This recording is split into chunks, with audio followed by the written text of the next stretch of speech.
apporter une certaine réponse à cette situation.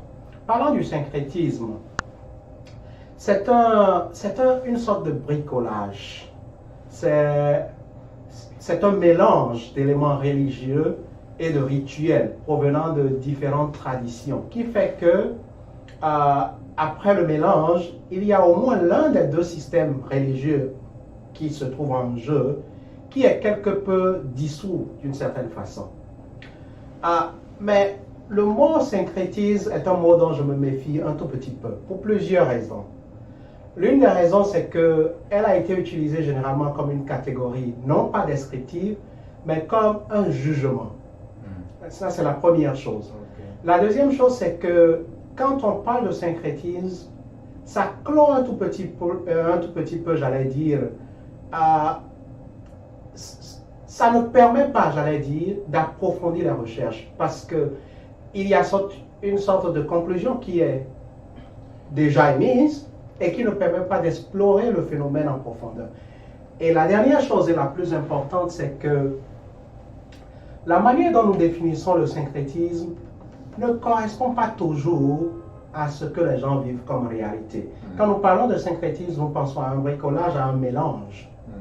Mais dans le vécu des gens, dans l'expérience que les gens font, ceux qui s'y adonnent, il y a généralement comme une certaine juxtaposition. Ce n'est pas tant un mélange, mais c'est une juxtaposition et les gens ils savent de quoi il s'agit. Ils sont, j'allais dire, il y a une certaine démarcation qu'ils font dans les différents traditions religieuses dont il s'agit. Alors, Père Banabé, quel nom vous voulez qu'on donne différemment du syncrétisme?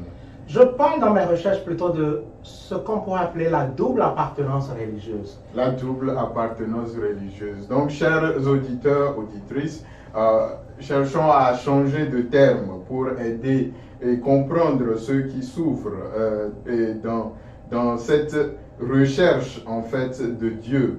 Et quels sont en Afrique, est-ce que cette double appartenance religieuse, elle est la chose la mieux partagée seulement en Afrique ou c'est dans le monde?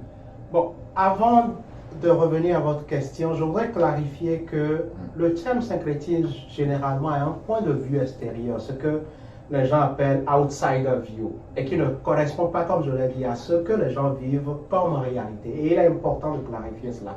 C'est pourquoi je préfère le terme double appartenance religieuse, qui est un peu plus englobant. Et vous découvrirez par la suite que la plupart d'entre nous avons une certaine double appartenance religieuse. Et je vais en revenir là tout à l'heure. La question de la double appartenance religieuse n'est pas spécifique à l'Afrique. Vous allez en Asie, j'ai été dans quelques pays d'Asie. C'est un phénomène bien ancré dans les traditions, donc où les gens parfois appartiennent au bouddhisme, mais se réclament aussi du christianisme, où les gens appartiennent à la religion hindoue, mais se réclament aussi du christianisme. Vous venez ici aux États-Unis, vous avez aussi des gens qui appartiennent au bouddhisme et à la religion chrétienne en même temps. Il y a plusieurs manifestations, donc ce n'est pas un phénomène qui est limité à l'Afrique. Si vous me permettez, je pourrais détailler tout à l'heure les différentes manifestations que nous avons de ce phénomène. Ok.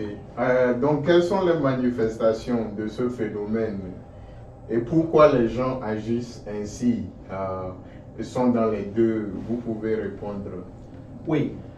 Quand on parle de la double appartenance religieuse, il y a plusieurs formes, mais il y a aussi plusieurs degrés d'appartenance, j'allais dire. C'est une catégorie dont on débat encore. Certains préfèrent l'hybridité religieuse, mais j'en reviendrai tout à l'heure. Donc il y a plusieurs formes et il y a plusieurs, j'allais dire, degrés d'appartenance. L'une des formes l'une des formes courantes, c'est ce qu'on pourrait appeler la double appartenance du point de vue culturel. C'est-à-dire qu'il y a des chrétiens, ça c'est la réalité de bien africains, de bon nombre d'Africains, j'allais dire. Donc, c'est des chrétiens qui vivent dans un milieu culturel qui a été façonné par la religion traditionnelle africaine, ou les religions traditionnelles africaines, par le vaudou. Toi et moi, nous sommes nés dans un contexte qui a été façonné justement par cette traditionnelle africaine. Oui. Donc, du point de vue culturel, nous avons une certaine double appartenance. Oui. Mais ça ne constitue pas un problème et c'est quelque chose de courant. Vous avez la double appartenance du point de vue familial. Ça, c'est des gens qui sont nés dans une famille où le père peut-être est musulman et la mère est peut-être chrétienne. Oui. Et ils grandissent dans cet univers-là. Okay. Chacun des deux parents apporte. Mais quelles sont les raisons pour cela? Pour la double appartenance religieuse maintenant. Si vous me permettez, je finirai les différentes étapes et donc on va parler des... Donc vous avez aussi la double le New Age syncrétisme qu'on rencontre un tout petit peu partout, surtout dans cette partie du monde-ci, où les gens, la religion devient comme un supermarché, où je prends ce qui m'intéresse et j'en fais la mienne. Et ça, c'est l'une des formes à identifier ici. Vous avez aussi la double appartenance temporaire, et ça, c'est la réalité qu'on trouve dans bon nombre de pays africains. Okay. Donc, à un moment de crise, dans les moments de troubles, de difficultés, les gens font recours à des devants. Donc, vous avez, ça, je crois que c'est la plus courante en Afrique. Vous avez la double appartenance que j'appellerais symétrique, où les gens appartiennent à deux différentes religions, mais de façon égale. Et vous avez la double appartenance asymétrique, où les gens appartiennent à deux traditions religieuses, mais de façon inégale. Donc voilà un tout petit peu. Vous étiez en train d'aborder les causes. Je crois qu'ici, il faut différencier les raisons, j'allais dire, lointaines et les raisons immédiates.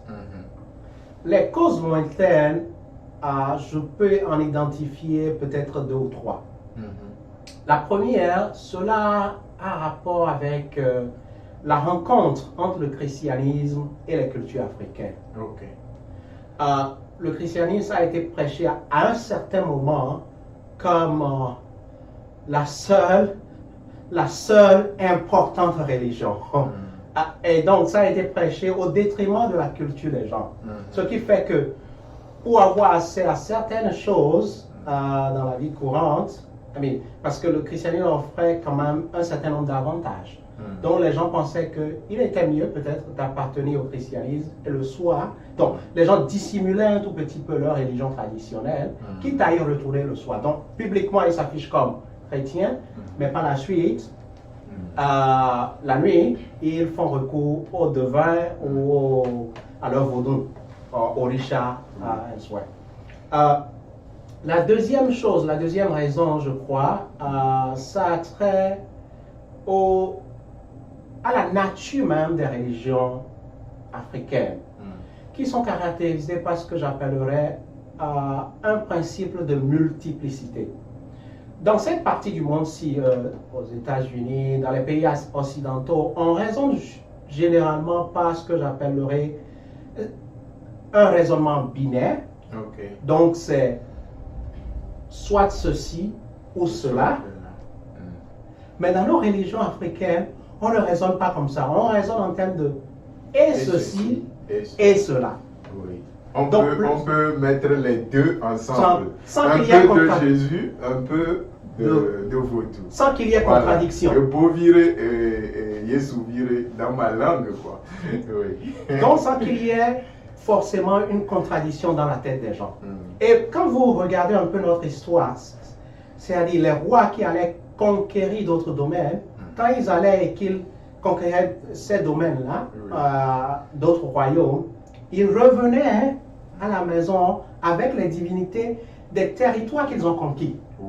Pour ajouter un tout petit peu à la puissance. À la puissance. Et donc, ils réfléchissent en termes de... C'est-à-dire, c'est plus en termes d'amasser de gagner plus de force. Voilà. C'est-à-dire les dieux doivent s'accumuler pour gagner plus de force. Et je vous donne une anecdote. Mm. Quand les missionnaires sont venus au Bénin, et ça je l'ai eu par un de mes professeurs historiens, c'est lui qui nous a raconté cette anecdote.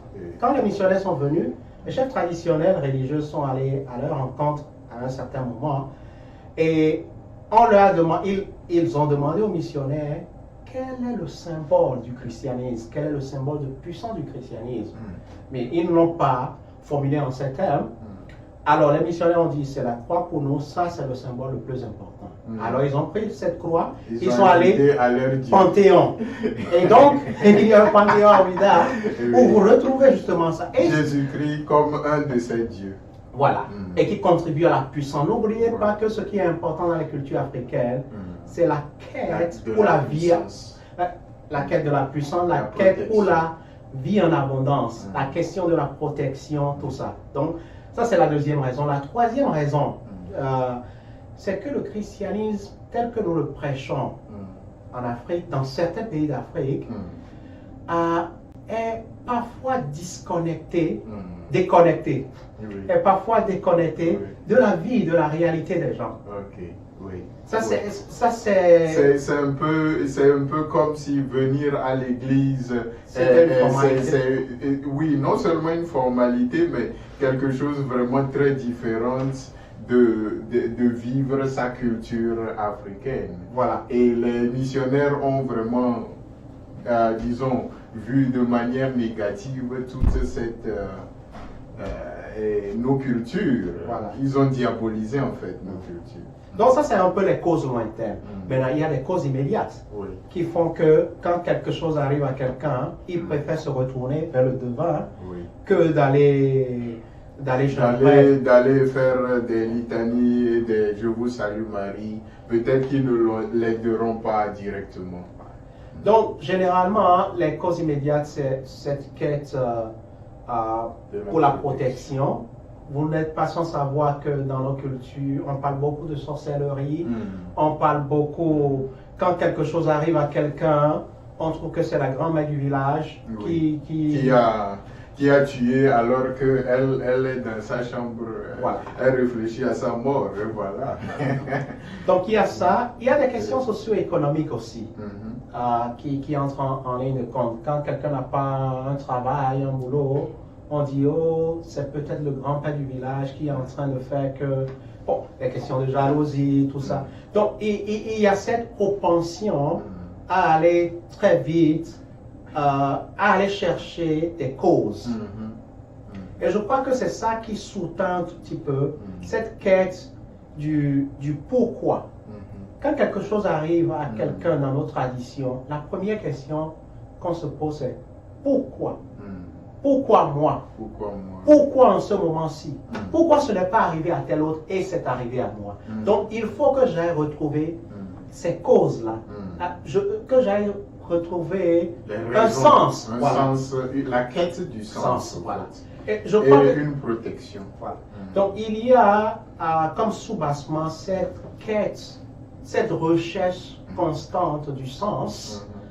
Qui fait que parfois, et cette recherche de protection, qui fait que parfois, ou qui font que parfois les gens se retrouvent dans... Et en fait, la quête du sens, c'est quelque chose de général. Tout le monde cherche à comprendre le pourquoi. Et demain, nous fêtons le dimanche des vocations. Pourquoi notre vie? Pourquoi nous sommes dans ce monde? Donc, le sens de notre vie, de notre existence, est plus profonde à nous tous, et une quête perpétuelle. Mais mon père, nous approchons vers la fin, et en fait, comment les prêtres, pasteurs, éducateurs peuvent mieux aider pour que nous grandissons dans notre foi, mais en tenant compte de nos cultures et de cette expérience qui est vraie et que les chrétiens continuent toujours. Oui. Je crois que vous touchez là un point sensible, parce que dans mes travaux, ce qui m'a souvent intéressé, c'est de voir un tout petit peu qu'est-ce qui manque pour que les gens trouvent la nécessité ou perçoivent la nécessité d'aller ailleurs. Qu'est-ce qui manque dans la manière dont nous présentons le christianisme? Et je crois qu'il y a trois aspects fondamentaux qui ne sont pas non pas seulement qui manquent, mais qui ne sont pas exprimés dans la manière dont nous présentons le christianisme. L'un des éléments, l'une des choses, c'est les éléments culturels qui manquent dans la manière dont nous présentons le christianisme. C'est parfois un christianisme, malheureusement, importé, qui n'a pas pris racine dans nos cultures. Et il est important de ce point de vue qu'il y ait un travail d'inculturation. Mais tout le monde parle d'inculturation. Mais concrètement, comment cela doit se faire? Alors, j'ai une piste, surtout reliée à la question de la double appartenance religieuse. Une des questions que je me suis posée, c'est à quel moment précis cette quête, comment vous commence à se faire ressentir, oui. Ou à quel moment précis le risque, j'allais dire, de double appartenance religieuse est élevé. Et l'une de mes conclusions, c'est que dans les rites de passage, ce risque est vraiment élevé. La maladie, la mort, l'initiation. Voilà, donc les différents rites de passage que nous avons, c'est des moments, même à la naissance. La naissance aussi. Et la naissance, on consulte les femmes. On consulte pour savoir qu'est-ce que cet enfant va devenir dans le futur. Qu'est-ce qu'il faut faire. Donc pour moi, les rites de passage sont des éléments importants. Et ce n'est pas simplement des éléments culturels, c'est des éléments aussi qui ont une portée religieuse. Alors, en plus, c'est qu'il y a une certaine similitude, similarité dans les entre les différents rituels de passage, les rites de passage que nous avons, et les rituels que nous avons dans l'Église, le baptême, la communion, la confirmation, même les funérailles. Même le Saint-Crème, quand quelqu'un est malade, la confession. Donc, il y a moyen, au lieu d'une duplication de ces rituels, comme ça se fait chez nous maintenant, donc tu vas le matin pour peut-être le mariage religieux et le soir peut-être pour le mariage traditionnel. Encore que là, ça va. Mais pour les funérailles, donc tu vas pour les funérailles traditionnelles et pour les funérailles religieuses, je crois qu'au lieu d'une certaine duplication, d'une duplicité, il y a moyen peut-être d'intégrer les deux. Donc ça, c'est l'une des pistes que je sens, qui me semble important. L'autre piste, c'est que les gens vont généralement voir le devin quand ils sont en période de crise, quand il y a des maladies. Tout ça. Alors, pour moi, le ministère de la guérison, le ministère de l'accompagnement, ce sont des ministères vraiment importants auxquels, je crois, on doit vraiment s'attacher. Aux prêtres qui nous suivent depuis le Togo, depuis le Bénin, je salue le père Ativi là, je salue tous les pères SMA. Et en fait, c'est important ce que le père Banabé nous dit, qu'il faut revoir en fait tous nos rituels, nos rituels sacramentels, les moments importants et l'accompagnement, comme il le dit, l'accompagnement spirituel, surtout pendant les moments de crise. Et pourquoi pas le rite ou le ministère d'exorcisme qui est important et pouvoir cette disponibilité aux chrétiens qui vraiment ont. Il ne faudrait pas rejeter les chrétiens simplement parce qu'ils nous parlent des esprits et tout ça. Il faut même entrer, j'allais dire, dans leur environnement culturel pour comprendre un tout petit peu d'où ils viennent. Il ne faut pas non plus simplement dire, oh, ça c'est des bêtises, ça c'est des choses qui ne relèvent pas d'une certaine façon de voir. Parce qu'on peut être parfois très cartésien dans la manière dont nous approchons. Cartésien veut dire rationnel. Et on croit que tout peut être expliqué, je ne sais pas, par la raison en fait, alors qu'il y a des mystères. Je crois qu'il est important d'entrer par la porte des gens, quitte à les faire sortir par notre porte après. Mais de faire comprendre aux chrétiens qu'on comprend d'où ils viennent, on comprend la réalité qu'ils vivent. Et pourquoi pas aussi la question du counseling, qui n'est pas assez développée chez nous. Donc, les gens sont à la quête du sens, à la quête du pourquoi. Mm.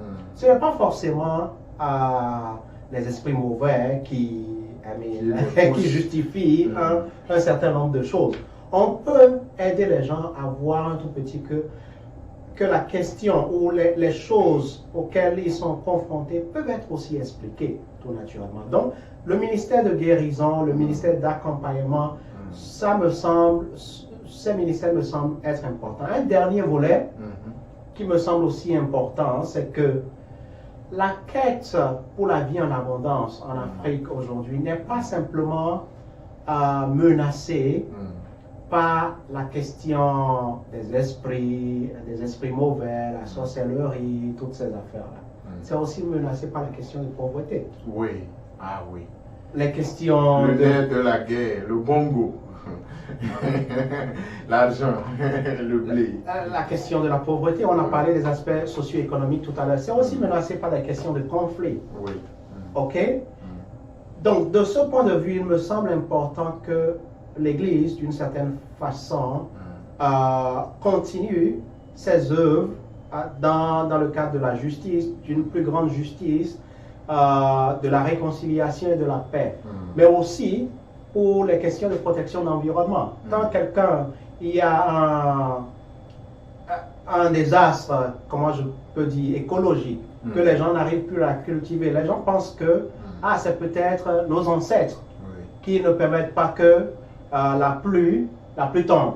Et donc, ils vont consulter le devin pour voir quels sont les sacrifices qu'il faut. Or, je crois que si l'Église s'investit beaucoup plus dans ces domaines dont on a parlé tout à l'heure, il y a moyen aussi qu'on apporte quelques solutions à la question de la double appartenance. Donc nous sommes presque à la fin, mais je voudrais, pour le chrétien lambda, celui qui nous écoute, celle qui nous écoute, et qui est dans une situation vraiment difficile, où actuellement, non seulement peut-être par la pression de la famille, mais peut-être c'est aussi une pression personnelle de vouloir consulter les devins, de chercher une protection chez ces devins. Qu'est-ce que vous pouvez lui dire et votre mot de fin? Oui, je crois que je leur demanderai de résister de résister aux pressions, j'allais dire. Parce qu'il y a beaucoup de pressions de la famille parfois qui obligent les gens à aller. De résister autant que possible, ça c'est le mot que je cherchais, aux pressions extérieures. Et aussi, j'allais dire, de bénéficier, de chercher les soutiens qui peuvent lui permettre de rester ferme dans sa foi. Parce que ce n'est pas facile. Quand vous traversez un moment difficile, ce n'est pas facile. Surtout quand vous n'avez pas des réponses concrètes à ce qui vous arrive. Ce n'est pas facile de tenir ferme. Donc, c'est la première des choses. La deuxième des choses que je leur proposerai, c'est de voir dans quelle mesure se fait accompagner pendant ces moments-là. Et je parle ici de l'accompagnement spirituel, mais je parle aussi de l'accompagnement peut-être psychologique. Et c'est là où la question du counseling peut intervenir pour les aider un tout petit peu à faire sens ou à donner un sens un tout petit peu à ce qui leur arrive. La foi est peut offrir justement aussi cet horizon de sens-là. Quand nous communions aux souffrances du Christ, quand nous savons que quelqu'un avant nous a dû souffrir autant pour nous racheter, cela nous permet un tout petit peu de relativiser un tout petit peu notre souffrance, de communier, en communiant, j'allais dire, à la souffrance du Christ. Cela peut aussi un tout petit peu aider dans ce sens-là. Et bon, il y a aussi la possibilité de délivrance dans nos églises. Et je crois que il faut un discernement aussi à ce niveau-là, parce que ce ne sont pas tous les esprits qui sont les esprits. Tu peux avoir faim et tu te dis que c'est un esprit qui te dérange et tu tombes. Souvent, c'est la faim qui fait tomber les gens.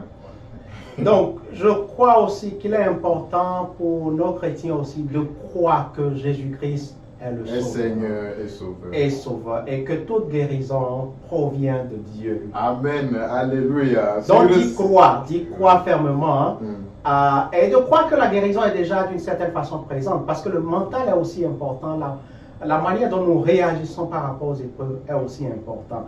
Et peut-être se faire aider aussi, et je crois que c'est peut-être là que les BC, les communautés de base peuvent aussi être Ok, importantes. les CBC. Les CBCI peuvent être aussi importants La dans communauté ecclésiale de base, les Voilà, CCB CIB. ou les CEB, ça dépend des pays. Voilà. Mais merci beaucoup, Père Barnabé. Ce mot de fin, je pense que tu l'as déjà dit. Croire que Jésus-Christ est Seigneur, il est le maître de la vie, qui a le pouvoir sur tous les démons, les esprits. Quel que soit ce qui t'arrive, crois seulement. Et remets-toi aussi dans les mains des prêtres, des pasteurs, des éducateurs, des psychologues, des conseillers qui peuvent t'aider à mieux traverser ta crise et vraiment à grandir dans ta foi. Chers amis baricoises, nous sommes en fait à la fin de cette interview. Très très intéressant. Moi, j'en ai appris beaucoup. Et je vous prie simplement de vous abonner à la chaîne YouTube de Barika. Cliquez la cloche de notification pour que dès qu'il y a une émission bien préparée pour vous, comme celle-ci, vous êtes mis au courant. Et pour rappel, nous avons 3 grands départements à Barika, Sira TV. Foi et spiritualité, tradition et culture africaine, comme celle-ci, et entrepreneuriat. Et n'oubliez pas, tu es un chemin de bénédiction, je suis un chemin de bénédiction. Et soyez bénédiction, soyez Barika. Bye et à la prochaine. Merci. Jingle.